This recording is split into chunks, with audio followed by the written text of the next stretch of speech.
Good afternoon, my fellow Americans. Hope you all are having a pleasant day. Good afternoon, America and everyone else in the world. Good afternoon, my fellow Republicans. Hope you're having a blessed one. Hello, is this thing working? Jesus, Joe, dial down, your mic is on. All right, sorry. So what are we doing again? Did you really forget 2 minutes ago when Obama told us all on Discord what we're going to be doing, Sleepy? We're going to make another tier list. Indeed. This time I think it's time we do a tier list for some horror movies. Haven't done one for horror movies, so it might be an interesting change of movie types. So what horror movies do you have in mind? Given how we've made movie tier lists here before, I figure it's time we do one for the Saw franchise. The 10th movie will be making its way to theaters relatively soon, so I figure we do a Saw tier list in anticipation. Oh, I know that one. That one comes out the same day as the Five Nights at Freddy's movie, right? Yes, after so long, Five Nights at Freddy's will finally get its first cinematic outing, releasing October 27th, the same day Saw 10 releases. And Saw 10 will be the only movie I will see at my local theater during that day, however many times as I can. Now, Five Nights is an excellent series, and Matthew Lillard as William Afton is a wonderful casting choice. God bless him, but I will not let Saw take another box office plummet again. Oh, come on, Donnie. I like the Saw franchise as well, but Five Nights at Freddy's was meant to be seen by everyone, literally sweeping the nation in Fazbear fever. Joe, let's be realistic. The only reason you like Five Nights at Freddy's is because its story revolved around little kids being put in uncomfortable places. Would you look at that? A certain Epstein's Island visitor suddenly thinks their hands are clean. Boys, focus. The Five Nights movie is another topic for another time. We're here to discuss Saw. We're going to do what we always do. We'll give our thoughts on each movie, what we liked, what we didn't like, then stick each one into the tier of our choosing. There are 9 films so far, so we got a lot to cover. The Saw series is an interesting little franchise. Their overt, expansive lore and constant desire to try and one-up themselves with each twist in each following movie, it's no wonder how it got the name it has for itself. It's easy to label the series as torture porn, but in all fairness, the story and dynamics of one major character to another is what manages to be what holds the disgustingly made cake in its natural form. The traps, twists, and carnage that ensues are what I consider to be the icing on this cake. They're not masterpieces, but levels of quality manages to peak in a majority of them. They're not terrible, but definitely not flawless. They're bingeable and quite a journey to go through in a marathon. Now let's get to ranking these sons of bitches. Starting with the original Saw, released in 2004. Perhaps the only movie in the series worthy of the S tier. The direction is splendid, the writing is second to none, and their way of dancing around their small budget is quite creative. The industrial look to places like the bathroom, the razor maze, and even Jigsaw's warehouse is all chef's kiss. Truly exquisite. It only takes one to know what a small loan of $1 million can achieve. The chilling atmosphere, the music, the filming style, and the unforgettable twist ending. No other film in the series can top this movie in its level of quality. An S tier for me as well. Personally, an A tier for me. The low budget can definitely show itself at points, what with its use of fog to either hide certain stuff or try and make things spooky. Like a hallway, the outside of the bathroom, even the car chase scene between Tap and Zepp. Especially some of the interior of Gordon's household looks off-putting for someone who has a well-paying job. But the other aspects, the set design, the story, and villain are all incredible. It was suspenseful in every sense of the word. Had me on edge the whole time. The reverse bear trap scene is an iconic one. Jigsaw overall is a unique villain in of himself. His lines, his way of always gaining extra advantages over his subjects is insane. He's truly thought of every possible aspect in the hopes of which way things will work out. S tier for me. I was even scared for Allison and her little daughter. You know, Sleepy, when Zepp was checking Diana's heartbeat with the stethoscope, all while she was crying in fear, I could have sworn I heard a big, long whiff. I didn't know you had an acting career behind you. Oh, shut the hell up, you walking dried-up tangerine. But yes, the ending of this movie is home to probably one of the best twists in cinematic history. It's even more appreciated when you take the time to look at the little clues and hidden pieces of information throughout the film. I don't even think it's possible to make this exact film beat for beat, same plot, same characters, and remake everything bigger and better in today's standards. A one of a kind. So where's this go? Given there's 3-1 on the S tier, I think it's pretty self-explanatory. Now, up next is the most acclaimed amongst franchise fans, Saw 2. Released in 2005, 1 year after the last one. Oh, hell yes. This was a revolutionary piece in Saw's library. The traps were more clever, the stakes were more higher, and Jigsaw was just as much of a menace as ever. Now hold on a minute, Don. This film is good, but it's certainly not flawless. Something that holds this one back for me is that the contestants in Jigsaw's main game were borderline selfish and actively tries getting at each other's throats, unlike Adam and Lawrence. While the dynamic was rocky, they still tried working together to find a way out. Now, there are positives to this one as well. John is an interesting character, and getting to know him was perhaps the highlight of this movie.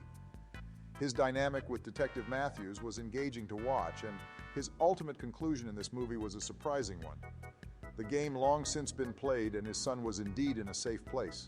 Yeah, this one never quite stuck with me. Something about this one just felt off to me. Is it that Daniel as a character reminds you of Little Hunter?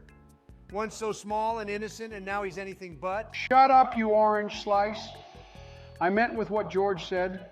Almost everyone was not only selfish, but didn't take the time to think out the situation naturally. Addison, for example. She literally locked herself into her own death. And for someone as macho as Xavier, tossing Amanda into his own test was quite the bitch move. Now, with some of my personal positives. All the classic Saw staples are on full display here. Jigsaw was still intimidating, and the traps were again pretty clever. Darren Lynn Bousman understood the assignment perfectly. And come on, Forget to Remember by Mudvayne? Total banger. Listen to that shit at least once a day. Of course. So where should we put this one, boys? A tier? Think A tier is good enough. Uh-huh. All right, boys, next up is Saw 3, released in 2006. Whatever was lacking in the prior two installments, this movie redeemed in my eyes. Agreed. This movie was on a whole other level. While the series is known for bodily brutality, this movie was brutal on an emotional level. John and Amanda's relationship was beautiful, and Shawnee Smith poured everything she had into this one. Right on, Sleepy. Perhaps the greatest entry in Darren Lynn Bousman's Saw quadrilogy. Seeing them construct the bathroom game, seeing their relationship flow, and how Amanda further grew as a character, this movie belonged to Amanda, just Amanda, and only Amanda. Of course. Saw 3 pulled out all the stops to make a conclusive, emotionally touching horror movie. With the longest runtime in the franchise, it really gives you the time to truly feel the despair of each character and what they're struggling with. This was where Saw was at its peak, given how much money it made at the box office, still #1 on that chart to this day. And the director's cut of the movie made me appreciate it even more. Now, moving on to the cons, starting with the most visible aspect. Oh my God, Jeff. Motherfucker would fit perfectly working at a Popeyes with how slow he is. Flash is faster than Jeff. And I'm not talking Flash as in the superhero, I'm talking Flash as in the sloth from Zootopia. Jeff was so slow. I damn near fell asleep watching the scenes involving the traps. Doesn't take a lot for you to do that, Joe.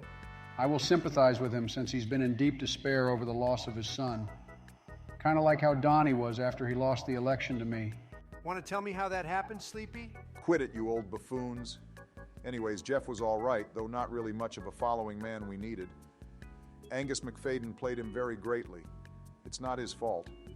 I think it's probably the material that held Jeff back from being on par with the likes of Dr. Gordon and Eric Matthews. The ending wasn't my personal favorite. The one time the ending would give a big fuck you to John for once, only for Jeff to pull the Uno reverse card and give John the last laugh. And Carrie was a good character. The one character that studied John throughout the whole trilogy, with so much knowledge about him. Yet she died so early and so tragically. Indeed, a damn shame. So where to put this? High A? Seems fair. Sounds appropriate. Okay, there we go. Next is 2007 Saw 4. The first dud in Saw's catalog of movies. It felt as though they were trying to make lightning strike twice with this one, but they fumbled it pretty immensely. The initial twist was probably the second biggest stretch I've seen, than Joe having more voters than me. Yeah, they pretty much crapped on Saw 3's cliffhanger by not only having the whole movie take place alongside it, but by immediately killing Jeff beyond that point, after being told to play a game in order to save his daughter. At least Darren's creativity truly nourished with this one. Not only were the traps creative, but this movie included these fluidly nice transition segments. I wish they did something like that more often. Oh yes, those transitions were beautifully creative. And it was good seeing more of John's background and his relationship with Jill. Whose relationship with Jill? Someone's trying to get with my wife? No, Joe, not your wife, who's in desperate need of an actually active man. We're talking about Jill Tuck, the character from the movie. What movie? Jesus H. fucking Christ, Joe, Saw 4. Oh yeah, this movie was kind of mid. It had some neat moments and concepts, but it felt lacking compared to the prior ones in a way. C tier. It's not bad, but not stellar either. I really liked Hoffman's reveal, at least. The theatrical version, to be precise, I think a B tier is fair. All right, B tier it is. Next up, Saw 5 from 2008. This one was slow as balls. Hey now, Saw 5 was one of the more well-written stories in the series. Seeing Hoffman's background and how he came to be Jigsaw's successor, it brought some of the greatest performances the series has to offer. Hoffman was definitely a prick. I knew that from both his killer reveal and how he played it up to the feds by carrying Corbett out of that warehouse. Oh, I bet you wished it was you holding that little girl oh so tight, creepy, sleepy. Fuck you, Donnie! Donnie, I don't disagree with you, but again, I'm confident when I say you have no room with the matter against pedophilia when you were practically rubbing elbows with a human trafficker. There's no weaseling out of that. Shut it, George, it's fake news. All I'm saying is Mark Hoffman is not a worthy successor in any way. The first game he crafted, he intentionally rigged to kill someone despite them following the rules to the letter. Hoffman's arc was interesting, and how he cheated like a motherfucker to frame Strom was unique. But the few moments in between each certain scene, such as the sideline trap plot and Hoffman's history, made the movie seem such a slow burner that it felt like a slug to go through. The trap plot didn't even feel like a highly important part of this movie's story, more than anything. The last 4 films, the games felt more like the focal point of the story. Okay, so where do we put this? I say C tier. Fuck that B tier, Obama. Sorry, Donnie, but even with all the positives, it's not enough to save this one. Into C tier it goes. Damn you both. I blame Disney and their High School Musical movie coming out that same year. High school is for pussies anyway. Cry harder, ferret hair. Next up is a surprisingly great entry, 2009 Saw 6. In my opinion, the best sequel in the series. Barry, this might be one of the greatest horror movies to ever come out of your presidency. Saw had finally gotten its footing again after 2 misfires. John was fully understood, and we finally got our answers to every question we've had for years. More specifically, what was in Amanda's letter. As much as the scene with what Amanda's letter had was good, it had to imply he knew a few things John did not. Nothing in the other movies, before and after, would ever lead me to believe that would be possible. If anything, I'm sure he would have heard her out and actually take that information with a grain of salt. She already went through a few tests for her sins, even if one of them didn't include her in purposeful danger. True, but everything else had unique decisions behind them. William Easton is perhaps the best game plot lead the series ever had. The shotgun carousel is one of my most favorite traps in the series. It's in the top 5 for me. You could feel the intensity with each person slowly getting closer and closer to death, with them having to either plead with William or to try and lie their way out. I don't remember that trap being in here. I'm sure this is the one where the depressed cop is going from place to place learning Jigsaw's ideology while trying to save his friend from getting his head smashed by blocks of ice. Holy shit, that's Saw 4, you damn fossil. 80 years or so and you can't decipher Roman numerals? Oh wait, now I remember. I don't know, it didn't seem fair for those in the traps themselves.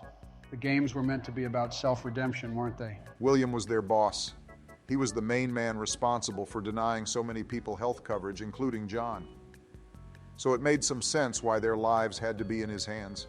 It was all a test to see if he was worthy to continue his life despite his misdeeds. All to get killed by Roderick in the end, though. The ending of the movie definitely kicked ass. Kevin Greutert was cooking with this one. This film is solely the reason Saw 10 will dominate the box office. Kevin will reign supreme. Only if the Five Nights fans will let it happen. Hashtag FNAF sweep. Jesus, so where does this one go? I would say high A, but I'm going to be ballsy and give it an S tier. The overall story wrapped up nicely with this one and pretty much answered almost every question we've had over the course of the series. It's just a shame this movie didn't break $100 million at the box office, or we probably wouldn't get Saw 3D in the way that we did. This movie was an Ohio train wreck. They had all the pieces to make an expansive, conclusive piece to the Saw story, and it should have worked. What the hell happened here? Apparently, with Saw 6 failing to meet expectations at the box office, the writers were forced to take all their ideas for their planned 2-part concluder and mash them together for this movie. Plus, They forced Kevin to step away from Paranormal Activity 2 to direct this movie, plus forcing David Hackle away from the project. It seems there was much negative faith put into this movie than any film in the series before it.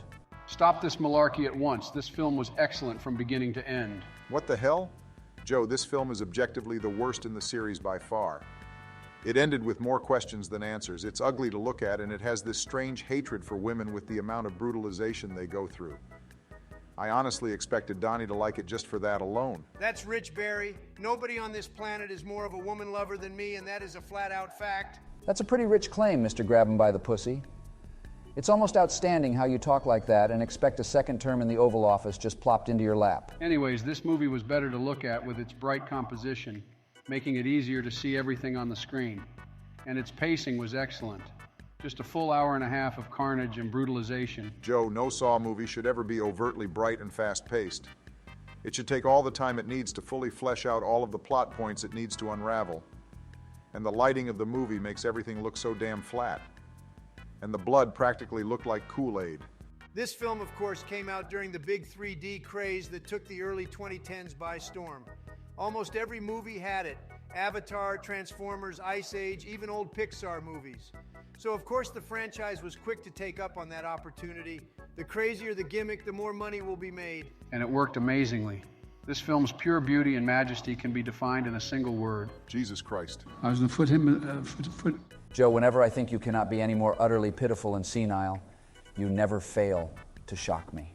But anyways, Dr. Gordon is by far the biggest wasted opportunity in the entire movie. The way they could have easily made the whole movie about him and what he's been up to between then and now. Instead, he's in 3 different scenes, and with new answers, we end up getting new questions with no resolving answers. Who helped him kidnap Hoffman at the end? Did anyone else under John's leadership know about his involvement? Why would Lawrence help John when he had his family hostage? What happened to Bobby after everyone died? What even happened afterwards? So many questions they could have easily spent a good portion of time answering for a movie labeled as the final chapter. Oh, come on, guys. Surely this movie had to include some things to like. Well, the traps were perhaps the most creative they've ever been. The horsepower trap was perhaps the most vicious one and my most favorite one in the movie, and it was unique seeing a trap take place in broad daylight for all to see. Especially the fact that we finally see the reverse bear trap kill someone on screen. Now that's some fan service. As overtly questionable the last 5 minutes of the movie are, they're by far the highlights of the movie, especially the whole concept of it. The most evil man to hold Jigsaw's legacy finally meeting his end in the very room this whole franchise started in. See, there's some stuff to like. How about you, Donnie? When it ended. Yeah, that sounds about right. Sorry, Joe, but this film is an easy F tier. No doubt about it. Not even the surprising amount of positives were enough to save this one. Oh, come on, man. All right, there's the original saga complete. Now, after a 7-year hiatus, Lionsgate and Twisted Pictures returned to give us a return to form with Jigsaw, released in 2017. Wait for it. Oh yeah, baby, this film was perfect, an absolute gem. Excuse me? Donald, it was good, but I wouldn't really call it that. Here it comes. Come on, Barry, the marketing was solid, especially their taglines. For example, Make America Bleed Again. I mean, come on. They clearly knew what they were doing. Oh, I see now. Of course, of course, of course. No wonder you like this franchise, Donnie, you fucking narcissist. You'll appreciate anything that so much as references your skyscraper-sized ego. Stay mad, Tower 7. Anyways, this film might have to be my least favorite in the series by far. Yeah, I agree, George. This film wasn't even gory at all. At least nowhere near as gory as the previous ones. Nobody even died in this movie as well. Wait, what? You guys slam Saw 3D for its runtime. This film was the shortest by far. A whole 5 minutes. Joe, what are you talking about? There was gore in this one. There were also deaths in this one as... Wait. Joe, in your words, tell us everything you remember from this movie. Police were chasing a guy. He grabs a remote. A detective shows up. He pulls the remote trigger and gets his hand blown off. Tells them that a game has started. The tile shows, fades to black. Then a boom is heard, and then the credits play. See? The shortest film by far. No deaths, no gore, nothing. Hello, guys? Jesus fucking Christ. Fuck my face. Joe, are you fucking kidding me? You fucking fell asleep during the movie? You don't remember anything else? The bucket room, the cycle trap, John, Logan Nelson, none of that? Doesn't ring a bell, no. Joe, you fucking senile demented. Anyways, before Donnie has an aneurysm, I like this movie.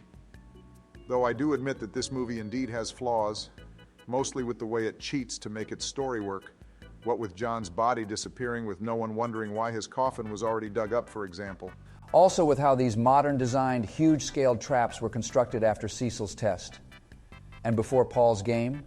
Are you kidding me? Small-time, inexperienced John Kramer made that gigantic blender trap before making that small razor room with Paul? You know what else was made before Paul's game? That pendulum trap with Seth? Mark Hoffman may have been behind it, aiding John in the barn game. He might have been recruited before Logan. That's a little far-fetched, but that could be possible. It definitely could explain a lot. I'd say the movie and its story may nearly be on par with the first two movies, due to how minimal it was on the gore factor and how story-focused it was, unlike the last few where they were full-blown carnage fests. This film falls flat for me. I'm not a huge fan of its story due to these inconsistencies and its twists. The movie's marketing had so much to offer, and yet the movie hardly followed up on it. The possibility of a Jigsaw cult looking to carry on his message, and it all got relegated to a few lines about a dark web blog site dedicated to him. My only gripe was how this film blatantly ignores Mark Hoffman and flat out acts like he doesn't exist, as if Saws 4 through 7 never happened, even with no confirmation of his death. Don, even with no appearance, Saw 7 ended with the strong indication that there was no way he was surviving that. Besides, there are Easter eggs in the film indicating him in the post-Saw 3 movies. For example, Logan brings up the possibility of John being back from the dead, and Keith saying it wasn't his first time, clearly in reference to the games that happened after John had died. Those don't count. None of it does. They don't really, Donnie? His message phrase to Seth in the audio logs, the cube trap Strom's head was in, even John's warning phrases to him in said audio logs? Fake news, all of it. Wow, Donnie, grow up. Anyways, to cut this to the chase, this movie was innovative, but its flaws definitely hold it back, despite its positives. I liked Logan Nelson as a character and hope him and other plot threads from this movie get answered soon, like who picked up Eleanor at the end.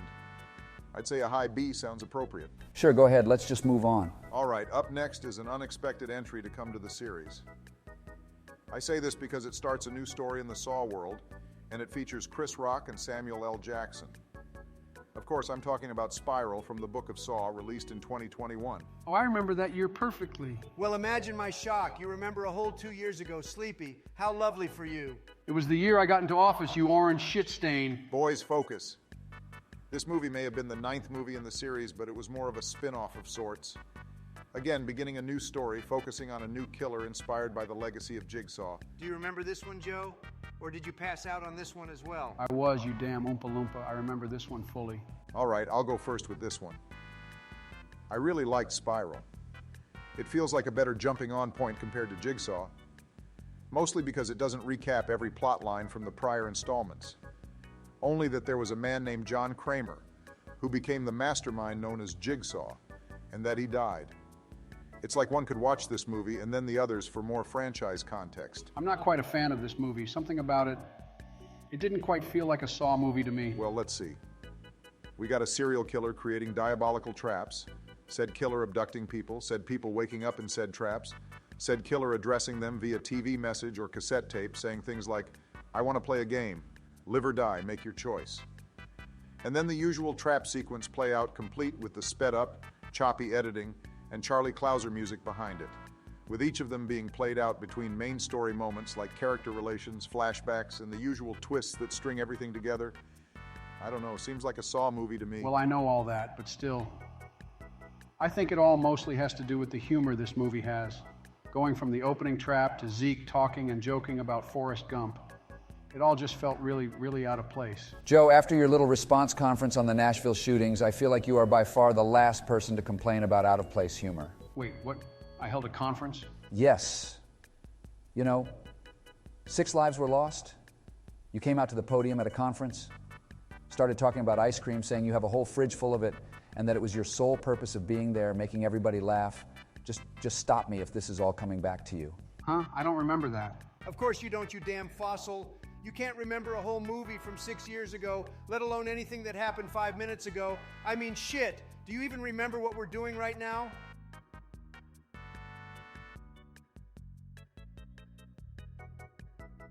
Hello, Joe? No shot he actually fell asleep. Hey, Sleepy Joe, it's time to wake up. Whoa, what happened? Where am I? We're talking about Saw movies, Joe. But anyways, I get where you're coming from, Barry. But I'm not a huge fan of this film's way of delivering few key plot elements naturally. It definitely feels like there's a good 40% of the movie missing here. Yeah, the MPAA really had an impact that ended up butchering the flow of the movie. What with its requirements for a theatrical release came with a few removals of certain scenes, including an entirely different unseen trap from the final cut. Another thing I disliked was that the identity of the spiral killer was very, very predictable. You're at a gruesome crime scene and say you've been dreaming about this when you were 12 years old? That's a massive red flag if I've ever seen one. At least we got a good performance from the Handmaid's Tale guy out of it. I like the cinematography they brought back from Jigsaw, but injected the classic Saw DNA in it by bringing back the familiar editing and color grading. Best of both worlds. I will agree with you both there. The cinematography was gorgeous, and it's a very pleasing movie to look at in of itself. However, the pacing of the movie definitely feels off in some instances. I feel like an extra dozen minutes or so could have fixed a few things, especially the ending. William dropping bombshell after bombshell on Zeke, and then a 2-minute scuffle, then bam, credits. Hardly any digestion to any of it. Yeah, you'd know a few things about dropping bombs. Anyways, an additional gripe I've got was that a few editing choices felt rather off to me. I liked Zeke's character and Chris Rock's performance, but that bizarre shaking effect with the camera at certain points did no favors for it or even enhanced it in any capacity. One last complaint I have with this movie is somewhat of a nitpick. Despite being directed by Darren Lynn Bousman, the movie didn't include those transitions from scene to scenes like Saw 4 did. It would have been really cool to see them get pulled off here. Okay, well, what are some positives can we give this movie? And let's make this quick, Michael. I mean, Michelle texted me, said she's on her way home. I don't want to get yelled at again for being on the computer too long. Smooth one, Hussein. Zip it, Ty-T Testicle. Despite all my criticisms, I don't hate this movie. Aside from the predictability of William's identity, he had a believable and understandable motive. And like with Barry said, it distances itself to where it didn't need to build up new history for John to make its story work, but build off of John's legacy and show anyone is capable of doing whatever he could. I personally think it's one of the more well-acted films in the series. I have seen the recent season of Fargo to see if Chris Rock has the acting chops to take roles where he needed to be serious. I'd say it works out here for the most part. And Sam Jackson is always a pleasure to watch. No matter the role, large or small, he is impossible to waste as an actor. I understood the concepts and general ideas of expanding the world of Saw with the spin-off narrative. It could easily be expanded on in another movie or show even. I wouldn't mind it if this story were to make a comeback someday. All right, so our consensus is that this movie is better than Jigsaw, but it was flawed with its length and its exploring of concepts with the amount of time they had, not really getting them across naturally. Sounds about right. It also sucks that this movie ended up performing the least in the franchise box office. That's why I refuse to let it happen again come October 27th. I will prevent Saw 10 from suffering the same fate as this and Saw 6. Yeah, you'll pay for anything but your taxes. That's why I wish you luck doing that from inside a jail cell. Saw 10 can try, but Five Nights at Freddy's will prevail. Hashtag FNAF sweep. Fake news. Saw will dominate once more. I guarantee it. Getting round 2 of Senile Old Man versus Chronic Narcissist a few months early aside, where do we rank Spiral? I figure an A. Sounds right, whatever you want. There we have it, gents. Every Saw movie ranked. How do we feel about this list? Seems like a pretty accurate list. It's fine. Glad we're done. A pretty good tier list if I've ever seen one. All right, glad we were able to come together and do something like this, and I'm looking forward to putting Saw 10 into here when it releases. So, what do we do now? Well, I was thinking we could all run a zombies Easter egg. Transit on Black Ops 2, maybe? Oh, fuck no. Not a chance. Frying my foreskin sounds like a better idea. Damn it.